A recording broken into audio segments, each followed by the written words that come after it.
Speaker tonight. And finally, our keynote speaker tonight. He is one of those evil CEOs. He is the CEO and principal analyst of Wall Street Strategies, founded by him in 1991. He can be seen every morning on the Fox Business Channel and Varney and Company. He frequently appears on Cashin' In, Cavuto, Bulls and Bears. He also has a weekly radio show, a monthly newsletter on investing called Common Sense.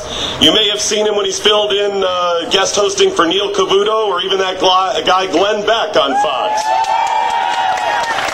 He was kind enough to not only come here and be our keynote speaker tonight, but come a day early for our fundraiser last night. Ladies and gentlemen, please welcome fellow patriot Charles Payne.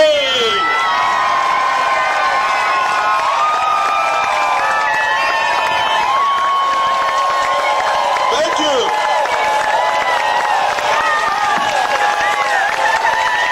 Thank you. This is an incredible turnout. I'm so happy to be here. Thank you so much.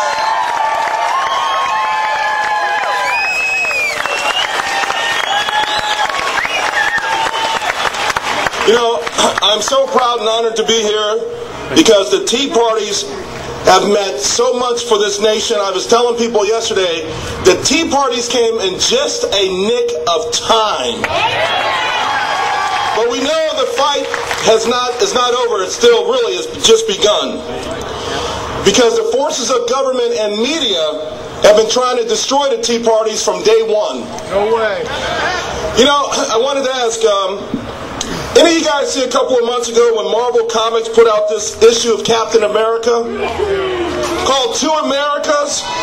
You've got Captain America and his partner, the Falcon. He's a black superhero. And they're observing a Tea Party from a roof. And they're trying to infiltrate supposedly hate groups. So Captain America says to the Falcon, hey, let's go down and infiltrate them. The Falcon replies, I don't exactly see a black man from Harlem fitting in with a bunch of angry white folks. Well, let me tell you something, Richmond. This black man from Harlem has never felt more welcome than his life.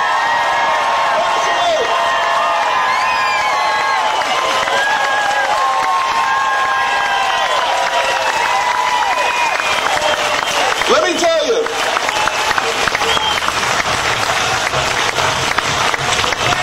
This black man is here because I am from Harlem and I've witnessed firsthand the destruction, the destructive nature of too much reliance on government. I've seen what it can do to an entire group of people. I've seen the innate gifts of God smothered from birth through the crumbs of government intervention. The government says, hey, you can't make it without us, but don't worry, we'll take care of you. People have been duped into a welfare trap. They should be angry. They actually should be out here, but instead the media wants to portray the Tea Party as the ones that are angry. Well, you know, I gotta tell you. But guess what? When I look into the crowd, I see fear, I see anger, I see anxiety, I see longing. But you know what all of these feelings emanate from? One single emotion. Love. I see a crowd of people that love their fellow Americans with all their heart. I see a crowd of people that love their country with all of their heart. Let me tell you something, Richmond. If Captain America was here, he would be in the crowd with the shield held up high. If Captain America was here, he would have a flag in his hand. When I look into this crowd, I see thousands of individuals that are Captain Americas in their own right. I see people that have escaped the apathy of the masses. I see people who understand the need to sound the alarm. I see people that are saying no thanks to big and intrusive government. I see people that are saying, God blessed me with a brain and indomitable spirit, and no elected official's ever going to take that away.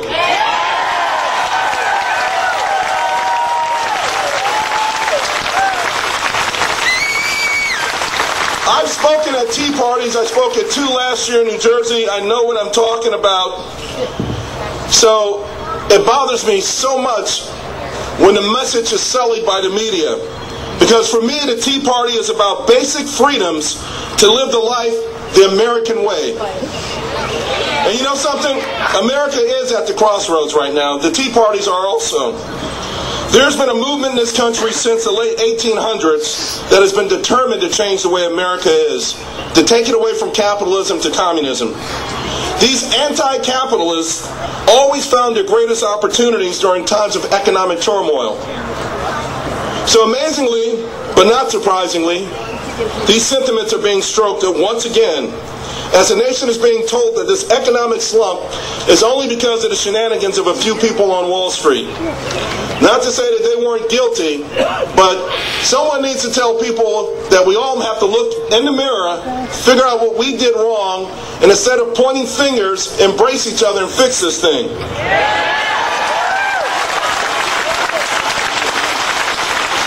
But the real deal is there was always a different agenda. There's no doubt in my mind that this administration came in angling to nationalize banks. The uproar was too much, so now the focus is on regulations and draconian rules that, for the most part, will turn the White House into a de facto ruler of banks. The fact is, through forced regulations, establishment of czars, executive orders, the White House plans to control the majority of our economy.